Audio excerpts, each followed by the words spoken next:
On July 19th, 2024, CrowdStrike made everybody understand the impact of the blue screen of death. Well, what does that mean to AV? What should we know as programmers? And how does that impact how we act as an industry? All that and more on A State of Control. A State of Control, episode 120. CrowdStrike, What Went Wrong? Welcome to A State of Control, an AVNation podcast that highlights the control programming and automation aspects of the audiovisual industry. My name is Steve Greenblatt. I'm your host. Thanks for joining us today. So from time to time, we talk about some current events. And today we're going to talk about something that should be familiar to everybody, and that is the CrowdStrike incident that happened in July of 2024. If you're listening to this in the future, you may recall, but it's something that did impact a lot of people, and it also has a lot of relevance to the AV industry, and we'll be talking about that today. And we have two guests to join us. One is returning and one is new. And before I get to say hello to them, I'm going to welcome and say hello to my partner and friend, Rich Fregosa. Uncle Richie, how are you? I'm doing good, buddy. We're T-minus a couple of weeks from this recording to seeing each other in the real time. Absolutely. Always a good time. Family dinner is always a can't miss event.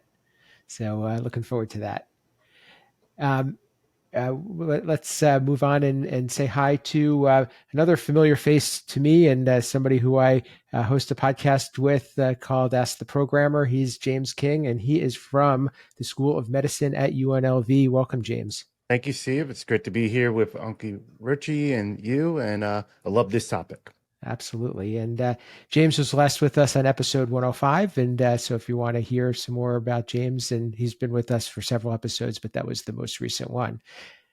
Last but not least, somebody who's not new to AVNation, but is new to this podcast, somebody I've gotten to know over the past few months a little bit better, but I've known him for some time, and he's got a lot of great things to talk about in cybersecurity and IT and AV. And he's Paul Konikowski, and he's an AV veteran. And welcome, Paul. Thanks for having me, Steve. I appreciate it. Looking forward to it. Thanks for being here. So, as I mentioned in the opening, on July 19th, 2024, a lot of us were reminded about our dependency on computers and technology.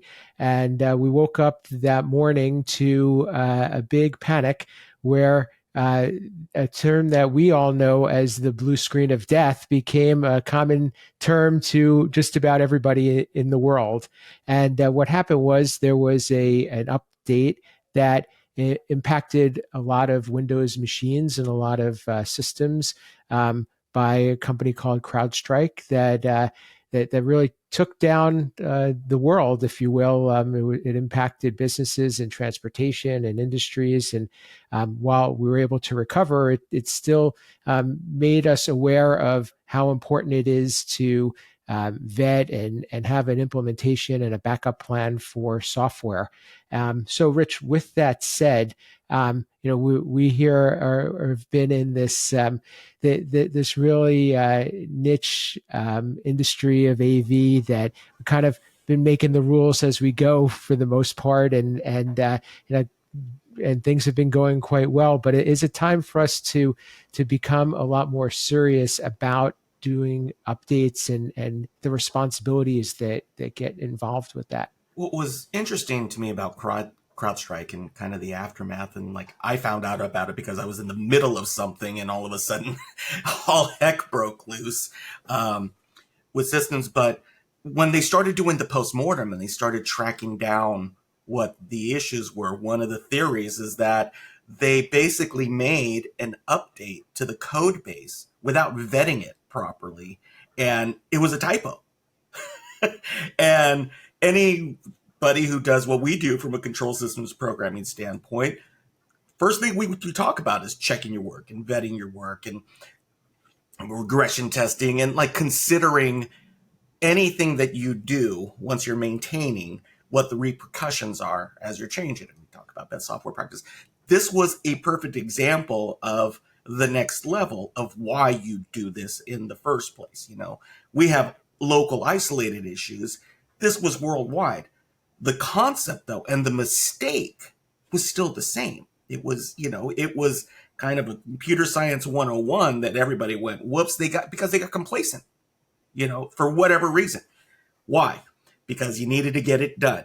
You were over budget. Somebody was telling you that they need it now, even though you're pushing back saying it's not ready, and they say do it anyway, right? These are all familiar conversations that we have in our industry, and other industries are not immune to it.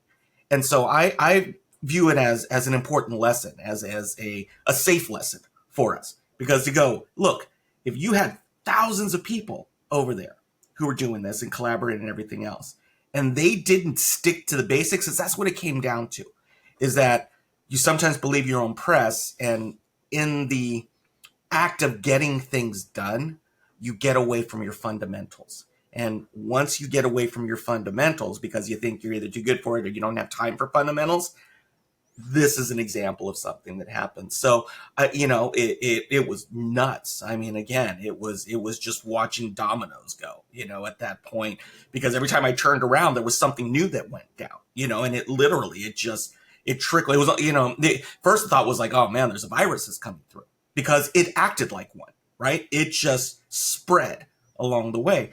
But, again, we use these things as a lesson. I hope we use them as lessons. I know I did, because it also prompts the conversation to go back and go, do I even know what I'm using if it's susceptible to it? I found out that my remote diagnostic software, done. All of the major carriers got taken out. So my ability to even assess a problem on a site disappeared and was affected, and now I'm making plans going, how do I get to 4 different sites that are 3 hours in 3 different directions? That's where it affects you in terms of our industry. So, it was nutty. It was a first.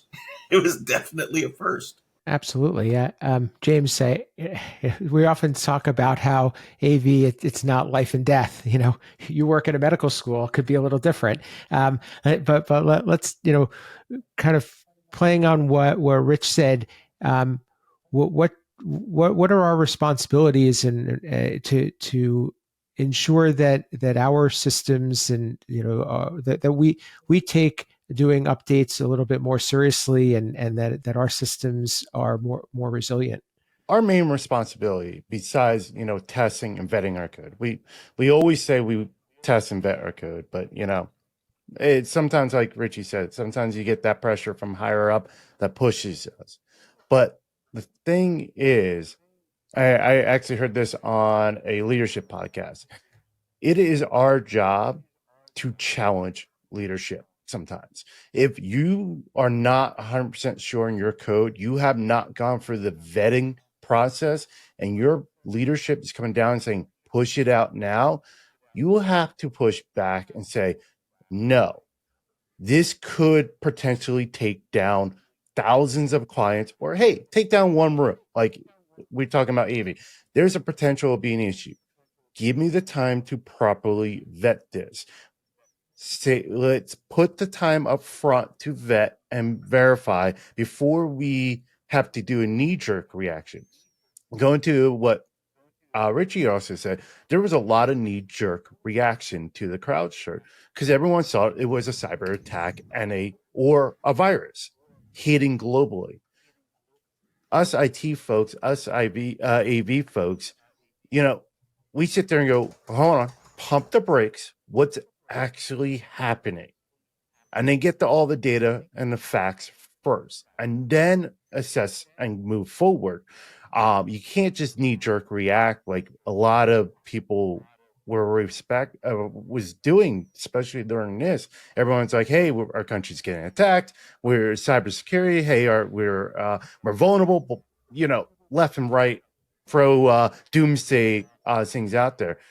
Yeah, there was issues, but it was not doomsday. So as we take on that leadership and challenge them, we can do better. Like the podcast is talking about, this really came from pilots. Like your main pilot is supposed to control, landing gear, speed, all that stuff. Well, it's also the job of the co-pilot, if the pilot is not doing their job properly, to challenge the pilot. 'Cause you know what? They got thousands of lives to worry about. So they'll be like, hey, we should be putting the gear down at this time. Should I put the gear at that time? Oh, I missed the mark. I'm putting the gear down at this time. Like, they'll actually supersede the pilot if they feel they need to. Yeah, I think one of the best rumors that I heard during that day, because there was a lot of rumors going around, like you said, a lot of misinformation, and some people put out a quick patch. Here's how you fix it if you can get in there. But the best one I heard was, reboot your computer 15 times, and that should do it. I don't know if you guys saw that. It was somewhere on Twitter or something, and it's like, and we all know that, sometimes rebooting 2 or 3 times might do something, but chances are those next 12 aren't doing anything, and that person just happened to reboot at the same, that 15th time. And so I can just imagine how many people are out there trying to reboot 15 or 16 times, losing count. How many, so we do have to watch that misinformation and how we react. Getting back to what you said earlier, in terms of testing, and how this isn't all that different from our world, right? Like our world, we do try to stage equipment, right, before it goes out, but you can't get everything necessarily unless it's a brand new system. There's always something in the office environment that you're putting into that you're not going to be able to test. And this was like a kernel update. And so I don't know the full details of it, but in terms of their testing, did they really test hardware, or did they test like virtual machines? Did they test it in that sort of environment? And did they test it on all different types of machines? Not likely, not likely. They probably did some level of testing and checked the box and said, yep, we're ready to roll, and didn't quite test it right. But yeah, I mean, I agree with James in terms of questioning, being the one that stops and says, hey, this isn't ready, or we need to test it more. I mean, I'm a big fan of questioning authority, so I'm on board with that. But yeah, I mean, it's not uncommon for AV. That's the thing, is we've all seen the updates come in that if you do a firmware update on something, suddenly your control system doesn't work, right? That's the fear oftentimes that I've heard traditionally, is the reason not to upgrade any firmware is, well, if you do, it may not work anymore. You guys are all nodding your heads because you're the programmers here, right? So how do you juggle that in AV? Let's start there. Like, how do you test it before you update the firmware? Are you actually doing that, or are you just crossing your fingers? Paul, I think you brought up a good point, and it contradicts my theories. We all heard this saying, if it's not broke, don't break it. Like, don't update something if it's working. I want to say it was Southwest. I'm not 100% sure, but one of the smaller big airlines is still running on like XP or 98. I don't know. Yeah, I heard 3.1. Yeah, Windows 3.1 was. I don't know if that's really true. I don't know if that's true, but they were not impacted. They weren't, because they weren't on the latest, so they can still function. But you know what? How accessible are they to other issues? Because they're not updating. So I agree. Like, this is a win for that. Hey, don't update if it's not broke situation. But I also say we update things. We don't update things for fun. We update them for a reason: security, new features, new options. So we have to test it. We have to vet. Like, I'm a big component of a sandbox environment. Get you a environment that as close as you can to production and test. Like you said, Paul, you're not going to get everything. You're going to miss things. Like, for example, we're vetting right now Windows 11 in our environment. I had to pick 3 different spaces to try Windows 11 in, because they're all a little different. So I was like, I want to see what happens if I put in A, B, and C, instead of blowing it out to the whole campus and then be like, oh no, it didn't work in room B style. Paul, I'll throw it back to you, and because Rich brought this up in the beginning, is that the programmers were under the gun. They needed to get it out. Sounds very familiar to AV. How often are we trying to either make unrealistic deadlines or trying to do more with less? Is it time for us to start to grow up a little bit and put more requirements into projects that allow the time to do things a little bit more thoroughly and have true test plans and update strategies in our projects and systems? Well, let's just start with the time aspect. Like you're saying, you're under the gun, you got to get it done, and we don't have enough time, right? But we all know if you do it wrong, to fix it takes 5 times as long. If you do it right the first time and you go through those checklists, it's a lot less troubleshooting later on. So that's the first thing I'd like to do. We definitely are the type, and I've said this on other channels, that we are the ones, we as an industry are the ones who get it working. That's our goal, is to get the system up and running. Then we go back and sort of do the process that we're supposed to have done. A lot of times we're just happy to get it going. Like we might get the system working, then write the manual, for it. We'll do that. We'll label it later. So instead of doing in the steps, so we're constantly the ones that are trying to get it working. Very rarely, and I wish people would start doing this, is do we think what could go wrong? One of my coworkers said, one of the things I last do when I do a program is I try to break my own program. And he basically pushes random things of buttons, but is that really a proper vetting of the system? Is that a third-party test? And how often do we put on what I call the bad actor hat and say, if I was a malicious actor, what could go wrong here? What can I do? What if I unplug this thing? People are like, well, no one's ever going to unplug it. We all know things have been unplugged, right? You guys have done troubleshooting calls where something got unplugged. So we don't think things are, as AV people, we think it's never going to be unplugged. It's going to be plugged in forever. Of course, there's never going to be a power outage.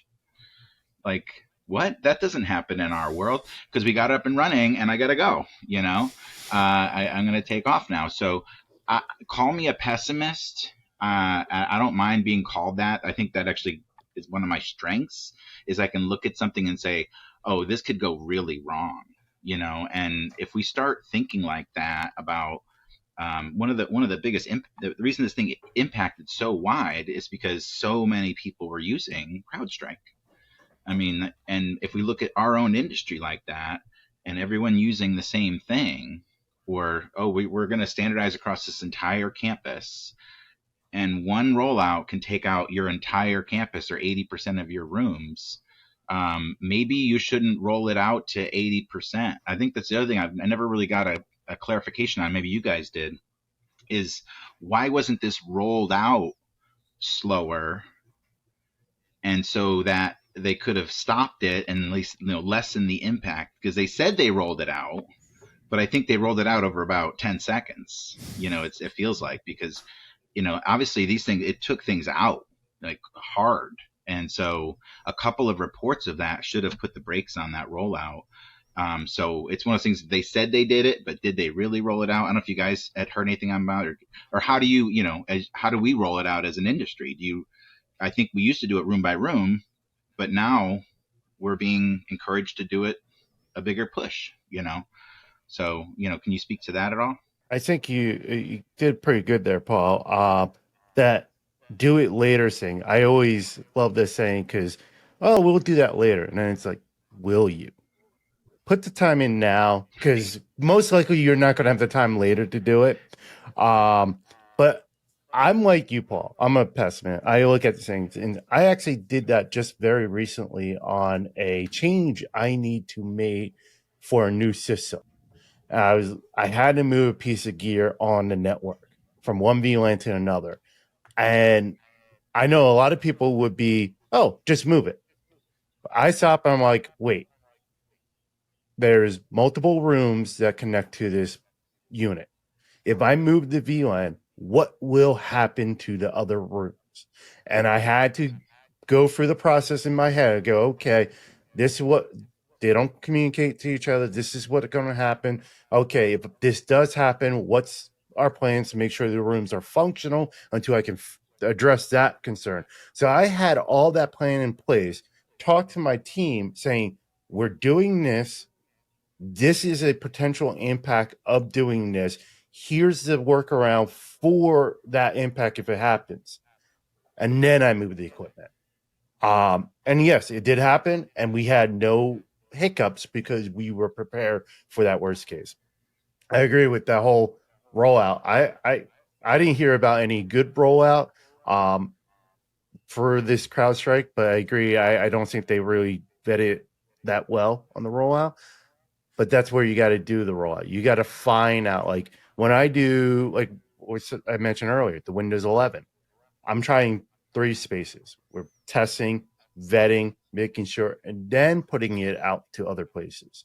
It might go to a floor, or it might go to a building, and then you move on to the next one. You vet and make sure, okay, yeah, nothing broke. Let's move on. And then the one thing I also want to hit with CrowdStrike is this kind of shows an issue I foresee coming with the push to cloud everything. When you put everything into one system, this cloud, hey, my whole campus is going to run on this, or hey, my whole enterprise, even globally, is going to run off of this one cloud server. What if that server goes down? Then you're completely dark in the water, and we've all experienced that. And we saw it with CrowdStrike. They had an issue. They took down a bunch of things that were reliant on them. Right. And so there's the other thing is, do we have backups? Generally, we don't in AV. You rarely have a backup system. If anything, we have those hybrid things where you have the old codec and then the new codec, and the backup is something you roll in on a cart. So having I don't know if we need to have dual systems, but definitely have a way to back out a change. IT people tend to think if this change doesn't work, how do we get back to where we were and how quickly? And documenting, the old version of the systems, I think is important. And I think anyone that's starting to work with government, I work with government now. I think they're putting out a good amount of literature and guidance on things like the secure supply chain risk management and software bill of materials, which says if you have these components in your chain and something in your system, this one's found vulnerable, you can identify those vulnerabilities faster in your or you can look before you apply a patch what systems might be affected and which ones won't. Which ones are Windows 11, for instance, which ones are not. And are we doing that in AV? Are we how much are we starting to download code from a GitHub repository instead of writing it from scratch? I think in the old days, there was a lot more writing from scratch. There was maybe a server or just a hard drive floating around that the local programmers would share. But now you've got GitHub, and I'm going to throw this out there. It's coming. AI is going to write all of our code for us now, right? So, if you're just, I got this off AI, hey, it works. Now I can go home. How do we document that? How does the 10 years from now, 5 years from now, how does the next programmer know where the code came from? How do we control that ecosystem, the supply chain from chips to code to any of that? I mean, documentation in general has always been a struggle for AV because it's like, it's working. Here's your cut sheets. I mean, how often do you list what versions of code you have running on your machines? We download the latest, but does anyone track that at all? Or it's a really good point. I think that's going to be a topic for a future show. So we'll be. I think that's a really good subject. I love that actually, and I'm gonna, because of time, I'm gonna put a pause on that, but I want to bring Rich into this conversation because I want him. I'm sure that he's gone through plenty of ups and downs and plenty of crises. Um, when it comes to testing, when it comes to this rollout that we've been talking about, what's the programmer's responsibility, and is it time for there to be maybe a different role, if you will, in the project team for making sure that systems stay up to date and taking the programmer kind of out of the center of focus there. There's a tough one, and so I'm going to kind of bring up the uncomfortable side of the fact that this is a business, that we're all in business. And when things go wrong, and if you're a new integrator or a new programmer, you don't have this experience necessarily yet, but if you do this long enough, you will face this experience at least once in your career. And it comes to blame. When something goes wrong, depending on what sector you're in, the first thing that they're going to do from the top down is look to assign blame. And as a small company, that can be a company killer. As a larger company, there can be all kinds of things going on. I'll bring up a little story. Years ago, I was working for a bank executive. It was the executive conference room. It was the heads of a large X bank.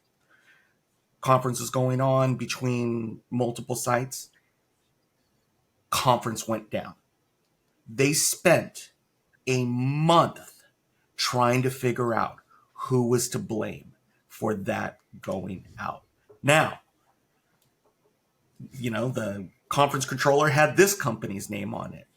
The thing that turns the TVs on and makes the images show up had that name on it. Guess who they went after first, right? Once that starts there and it goes down the road, okay, well, who put this in? What did they do? Did they do something wrong? And it keeps going down and down and down. It's like a root cause analysis, right? In security land, you keep getting back to what actually caused it. Yeah. Which again is fine. And often in AV, they're looking for people. They want to blame a person. I mean, how often have you heard so and so's been blacklisted on a campus because they did a bad job on something, and it's then a couple years later, someone else gets blacklisted and someone else gets blacklisted, and they finally come back around to that first integrator that they said they'd never use again. Right. So, it's more about, I think, admitting something went wrong, and then how do we fix it, right? How quickly can we fix it? But you're absolutely right. They always look for well, whose fault was this? Instead of just saying this happens. And that's from a company standpoint. You're asking, how does the programmer get involved in that?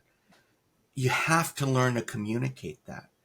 As a business owner, you have to learn to memorialize it in your agreements and be able to say, look, and again, it comes down, now you're looking at your insurance, right? Now, again, everybody's running a business after CrowdStrike starts looking at their E&O insurance. At least I did, because I'm going, hey, if all of a sudden they said, you were the cause of this, can I make sure that they don't kill my company because of it? And again, you've got different levels of exposure. If you work for a company, a little bit different, but again, your role should be, what's the saying is that I hire professionals because professionals know to ask me the questions I don't know to ask, right? That should be your responsibility. That's your professional responsibility to say, look, whether you say, nah, forget about it or anything else, it's my responsibility to say that we need to consider X, Y, and Z, because this just happened. Do we have a plan? If we don't, and just like Paul was saying, how do we address it, right? How do you be proactive?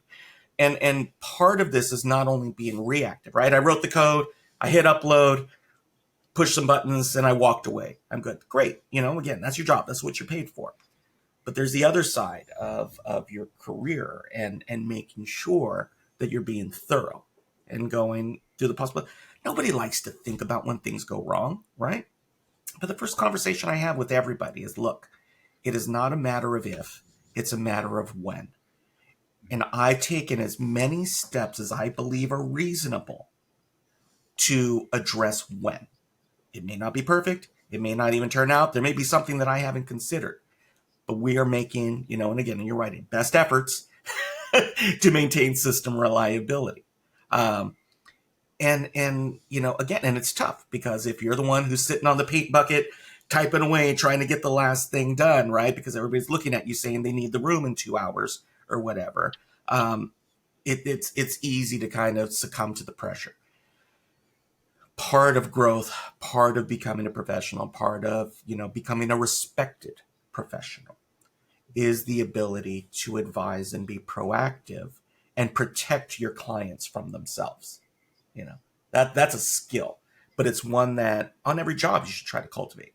That's probably a good place for us to wrap this one, because I think that's a great point. And I was actually going to mention too, as a small business, we're could be very vulnerable, as you mentioned, to being taken down by something like this. Because if the right person wants to take action, they certainly have a lot more power than we do, and there's a liability there. So it's I think it's a great topic, and I'm sure we're going to discuss this some more. I wrote down a couple of ideas of what we can do to spin off of this, and but thank you guys for being part of this and having such a lively discussion. I'm sure that our listeners will appreciate it and be able to relate to a lot of what we discussed.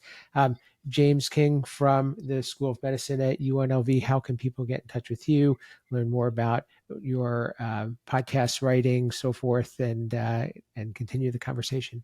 If you want to get a hold of me, you can listen to the Ask the Programmer with Steve and I that we pop out weekly.